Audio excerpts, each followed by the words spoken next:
de sortir de l'Assemblée nationale où une motion a été présentée de la part de Québec solidaire qui avait le consentement au départ de tous les partis. Motion qui était reportée pour des raisons techniques pour permettre au ministre de se rendre de l'Abitibi à l'Assemblée en temps opportun pour qu'on puisse raffiner la motion. Mais essentiellement, ce que cette motion demande et qui semble avoir quand même un consensus au sein des formations politiques, c'est que l'Assemblée nationale invite le ministère de la Santé, notamment le département de santé publique, et aussi le ministère du Développement durable, d'agir avec plus de transparence et de diligence pour faire la lumière sur les impacts à la fois socio-économiques, mais aussi environnementaux, de toute l'activité, l'ensemble des activités qui est dans le port. La question de la poussière rouge, c'est juste une partie de ce qui peut être, sujet d'inquiétude, mais il faut, comme le port veut augmenter ses activités de 50%, ses capacités de 50%, il faut que, comme tout projet de développement de nature industrielle, à notre avis, ce projet soit soumis à un processus d'examen environnemental, le BAP qu'on a au Québec. Même si c'est un projet fédéral, nous croyons que c'est dans le meilleur intérêt de tous les citoyens de Québec. C'est pas juste Limoilou, c'est pas juste quelques quartiers environnement, c'est l'ensemble du Québec. De Québec, je veux dire que ça impacte, d'autant plus que le Québec, la ville de Québec tient beaucoup à la qualité de son environnement, à l'image d'une ville agréable dans laquelle on vit. Cette image doit correspondre à la réalité de tous ces quartiers, et les résidents de Limoilou, les résidents des quartiers avoisinants tiennent aussi à ce qu'on ne se mette pas la tête dans le sable, que s'il y a un problème, on le règle tout de suite pour assurer à long terme la meilleure qualité de vie à ses citoyens.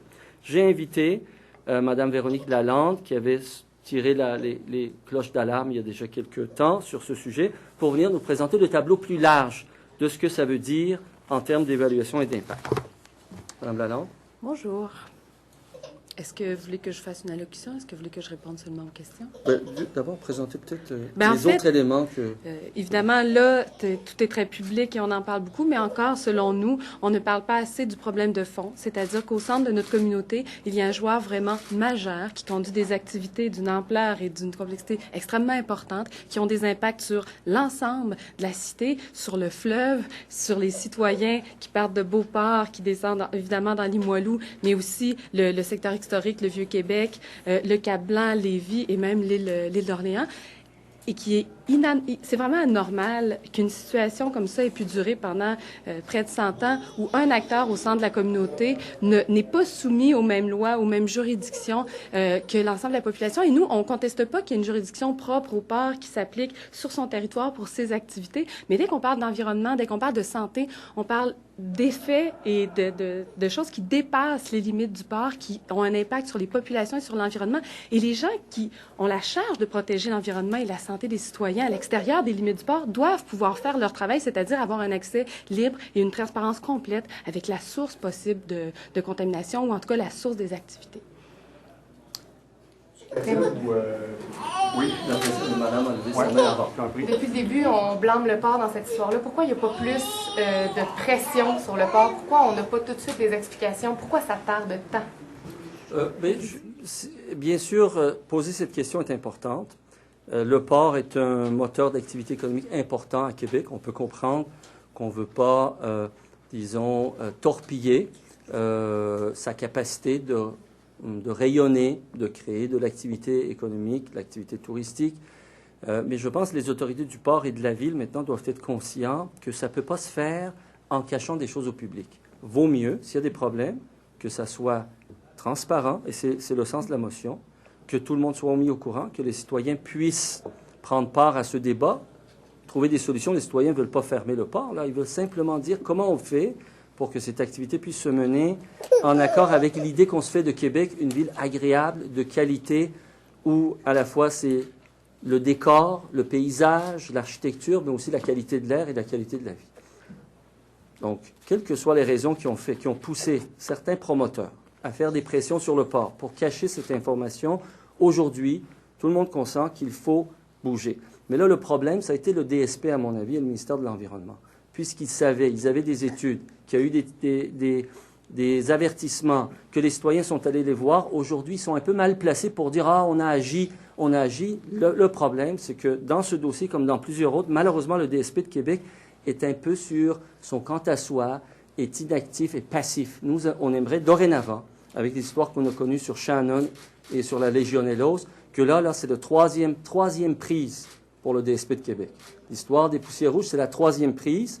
Il faut que le DSP de Québec devienne plus proactif plutôt que d'essayer de tout le temps rassurer, dire qu'il n'y a pas de problème, que la direction de santé publique soit à l'écoute des citoyens. Est-ce que la bonne cible ne serait pas plutôt le ministère de l'Environnement, M. Kadir? Parce que c'est eux qui ont en main des données depuis des années et c'est à eux d'en faire un bilan et d'avertir la santé publique. C'est une question tout à fait légitime. C'est d'ailleurs très difficile de comprendre que le ministère de l'Environnement, dont la première tâche est de protéger l'environnement, dans la culture qui précédait avec le gouvernement libéral, j'espère qu'avec M. Yves-François Blanchet, ça ne se perpétuera pas. La gestion du ministère était une gestion où il s'agissait de faire en sorte qu'on cause le moins de dégâts ou de dommages aux promoteurs et aux industriels, en essayant, de temps en temps, de leur envoyer un petit avertissement, mais en n'agissant pas, en mettant pas la population de leur bord pour faire pression sur l'industrie. Donc, vous avez raison, et cette culture du silence, de la non-transparence doit cesser. Le ministère de l'Environnement doit savoir que son meilleur allié pour agir, en l'absence d'avoir plus de fonds, en l'absence d'avoir plus de fonctionnaires, assez de ressources pour tout contrôler, son meilleur allié, ce sont les citoyens. D'être à l'écoute, d'être le plus réceptif possible à l'action citoyenne, à l'implication citoyenne, et de ne pas essayer de les retenir ou de les réduire au silence. Peur dans cette histoire-là, parce qu'on le sait que le problème semble venir de là. Pourquoi est-ce qu'on le cache? Est-ce qu'on ne veut pas nuire à la ville? Est-ce qu'on ne veut pas nuire au port? Je voudrais laisser la parole à Mme Lalonde. Depuis le premier incident, en fait, pour Limoilou, c'est vrai qu'il y a eu un réveil, à savoir ce joueur-là, on l'avait vraiment sous-estimé. Pour les autres quartiers qui sont touchés, eux ne se posaient pas les mêmes questions. Là, quand on est au Cap-Blanc, quand on est à Lévis, si on reçoit des émanations, si on a du bruit, on le sait qu'elle vient du port. C'est vrai que pour tous les quartiers plus centraux, il y avait comme beaucoup de choses devant le port. Alors, il a fallu cet événement-là pour qu'on se rende compte qu'il y a un joueur majeur qui était vraiment passé sous le radar pendant des années. Mais nous, si on a décidé de sortir publiquement, c'est pas parce que mon balcon a été sali. C'est un fait divers important. C'est pas pour rien qu'il y a un recours collectif, là, parce qu'on a eu des dommages. Mais pendant peut-être les 72 heures qui ont suivi, on a entré en communication avec des gens dans tout, que ce soit l'environnement, mais des journalistes aussi. Quand on essayait d'appeler, les gens nous disaient toujours « Mais madame, le port de Québec, c'est le plus grand pollueur de la ville. Tout le monde le sait, ça fait des années. » Et j'ai dit « Moi, je suis désolée, je ne le savais pas. » Et je pense qu'il y a beaucoup de gens qui ne le savent pas.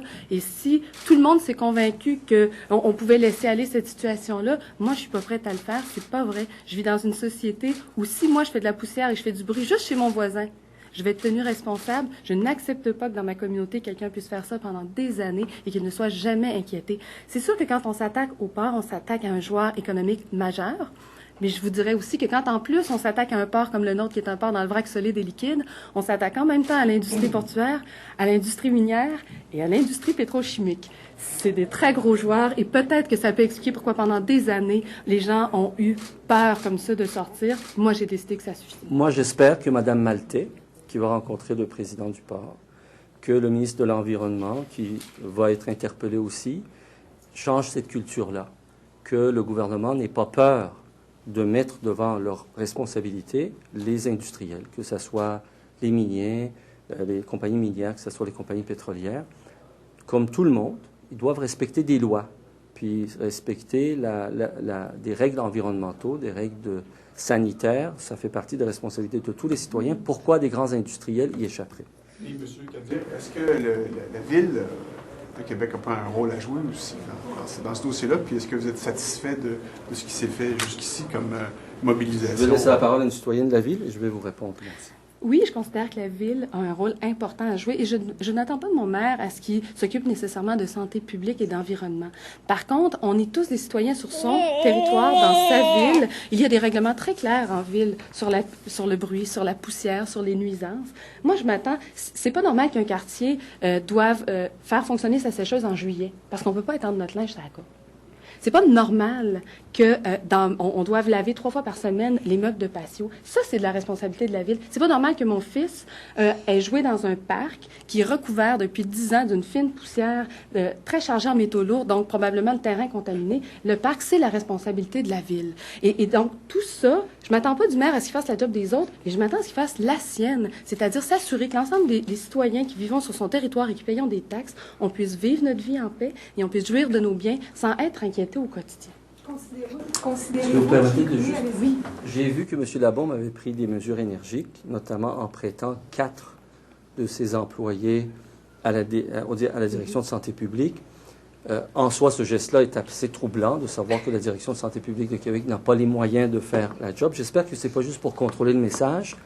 Il faut que ces employés soient là pour vraiment s'occuper des problèmes, pas pour atténuer, si vous voulez, la controverse. La controverse va être plus grande si on essaie de cacher, puis ça sort ailleurs, puis plus tard, on se ramasse avec un plus gros problème à régler. Il y a eu des préoccupations qui ont été exprimées concernant la valeur. Oui. La valeur va être encore... Je dis à M. Labombe que la valeur de... Ce qui a la plus grande valeur, c'est la qualité de vie des citoyens de Limoilou, leur santé à prime abord, la valeur de leur propriété aussi, mais pour s'assurer que ça garde vraiment sa valeur, vaut mieux ne pas se mettre la tête dans le sable. Il faut régler le problème. Et le meilleur moyen de régler le problème, c'est de mettre les citoyens du côté du gouvernement, du côté du ministère de l'Environnement pour appeler l'industrie à ses responsabilités.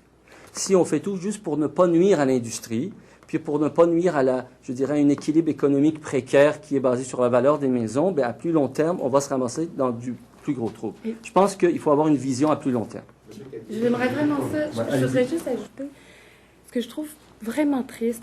On parle de Limoilou. C'est pas compliqué pourquoi on parle de la situation dans Limoilou. Les 3 capteurs des chantiers Nordair sont dans Limoilou. C'est sûr que si on met 3 capteurs dans la région de Québec et ils sont dans Limoilou, c'est dans Limoilou qu'on va trouver un problème. Si on avait mis des capteurs d'air comme les gens le réclament à Lévis, si on avait écouté les citoyens depuis des années, on aurait une idée de la problématique beaucoup plus détaillée qu'on l'a aujourd'hui. Donc, il y avait même une volonté à ne pas documenter la problématique. Pour ce qui est de la valeur des maisons, est-ce qu'on va vider tout le centre historique de Québec? Est-ce qu'on va vider toute la côte de Québec? Est-ce qu'on va vider Lévis? Est-ce qu'on va vider l'île d'Orléans? Est-ce qu'on va tout faire ça? Parce qu'un seul acteur n'est pas capable de gérer ces choses de façon responsable. Puis ultimement, je considère que c'est la pollution et la contamination de laquelle nous sommes tous victimes qui fait baisser la valeur de nos maisons. C'est pas d'en parler et de chercher des solutions. Êtes-vous satisfait de ce qui a été fait à la Ville jusqu'à maintenant, cette cellule de veille-là, ce lien avec la santé publique? Est-ce que c'est suffisant? Toute action est bonne. Par contre, comme je vous dis, je ne m'attends pas à mon maire à ce qu'il s'occupe nécessairement de santé publique. Je pense qu'il y a un rôle à jouer important et ça fait des mois qu'on cherche à le rencontrer. Il nous avait promis une rencontre. Donc, on venait les citoyens. On veut lui dire, voilà, c'est ça, vivre en bordure des activités portuaires. C'est autant la santé publique que le maire disent rencontrer tous les acteurs, mais il semble à chaque fois que tous ces acteurs-là, ça inclut les entreprises, les autorités, ça n'inclut jamais les citoyens qui vivent cette situation-là au quotidien. Auriez-vous confiance à une évaluation par le gouvernement fédéral?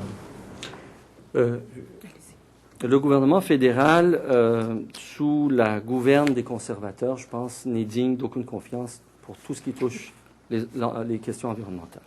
On l'a vu dans toute la gestion de la réalité de la pollution gravissime des sables bitumineux dans l'Ouest. On l'a vu dans toute leur approche sur le pipeline et les risques que pose l'inversion du flux du pipeline qui relie l'Ouest à l'Est du Canada. Tout ça nous fait craindre qu'on ne peut pas compter sur un gouvernement qui a un contrôle très, très, très autoritaire sur toutes ces instances, y compris l'énergie atomique du Canada. Rappelez-vous, il y a 2 ans, les conservateurs ont mis à la porte la directrice d'énergie atomique du Canada parce qu'elle osait exprimer un avis scientifique qui ne plaisait pas au gouvernement. Alors, je pense, dans ce contexte-là, franchement, les citoyens du Québec et de la ville de Québec seraient très mal servis de se fier à un processus sous le gouvernement Harper. C'est pour ça qu'on demande, c'était l'objet de notre motion, que le projet d'agrandissement soit soumis à un examen rigoureux du BAP au Québec. Incluant une consultation publique. Est-ce que le port de Québec est un bon citoyen corporatif? Je ne me trompe pas, je crois qu'ils ont procédé à des agrandissements en tenant par la suite les évaluations environnementales. Jeter un blâme aujourd'hui ne réglerait pas le problème. Il y a sûrement des gens qui doivent des explications, notamment en journée. Ce n'est pas à moi à juger ça, c'est aux citoyens du Québec et de ses représentants. J'espère que les gens vont se faire un jugement. Maintenant, c'est le temps d'agir. quel que soit le passé, le nouveau président, M. Beaulieu, je crois. Monsieur du Port de Québec? Oui, Mario Girard. Mario Girard, je m'excuse, j'avais le mauvais. Mario Girard a des responsabilités. Le ministère de l'Environnement a des responsabilités, le ministère de la Santé a des responsabilités. C'est le temps de bouger et de faire quelque chose. Monsieur Kadir, vous êtes médecin. On a eu du mal cette semaine à trouver des experts en santé publique pour nous dire quels étaient les impacts du nickel et des autres métaux sur la santé. Pouvez-vous nous en dire un petit peu plus? Je suis infectiologue. J'ai pas eu le temps ce matin de vérifier, mais je peux vous référer à qui de droit. Il faut consulter des pneumologues, mais c'est sûr que tous les métaux lourds, lorsque en poussière fine, surtout des poussières en dessous d'une certaine dimension, ont des conséquences graves parce qu'ils pénètrent loin dans l'arbre respiratoire. Les poussières un peu plus grosses peuvent être adéquatement parfois bloquées par l'appareil respiratoire supérieur avec le mouvement ciliaire. Mais malheureusement, les poussières fines pénètrent loin. C'est comme ça que l'amiante, par exemple, causait beaucoup de problèmes. C'est comme ça qu'on a la silicose, c'est un phénomène très connu qui cause une fibrose pulmonaire. Le nickel, je l'ignore les conséquences à long terme, mais toute poussière fine a des conséquences. Moi, si je peux ajouter, par contre, parce que justement, vous allez entendre beaucoup de choses dans les prochains jours sur la santé, justement, sur les très fines particules, les 2,5 microns et moins, les 10 microns et moins.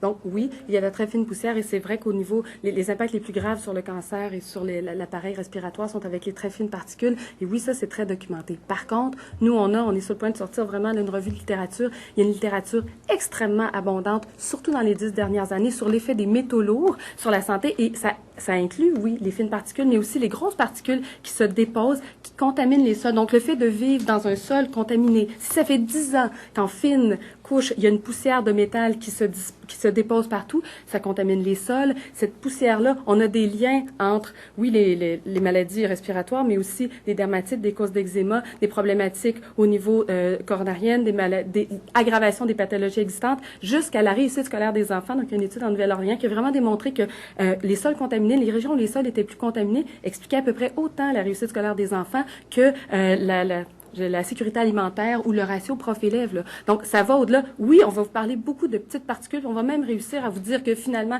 on reste dans les 1 sur 100 000. Mais ultimement, on est 50 fois Québec et 50 fois la moyenne canadienne. La moyenne canadienne étant 0,9, on est à peu près à 55-60.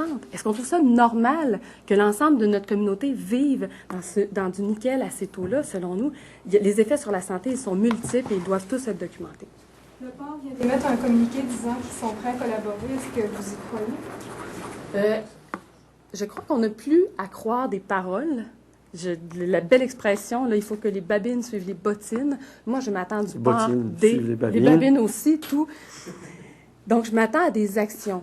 Je suis un petit peu excédée, oui, d'entendre Mario Girard dire comme ça dans des points de presse ou à des communiqués. Moi, le jour où il produit un document clair, avec en tête, signé de sa main du ministre des Transports qui dit, bien écoutez, pour ce qui est de l'environnement et de la santé, je ne parle pas du reste, on reconnaît la juridiction des autorités municipales et provinciales. Parfait. Mais de répondre en communiqué de presse, ça suffit. Je dirais, là, c'est la meilleure formulation, M. Girard, s'il veut montrer sa totale collaboration, sa volonté, c'est de permettre à ce que ce soit le Québec, donc le BAP, qui évalue les impacts environnementaux de son agrandissement. Oui! Hey.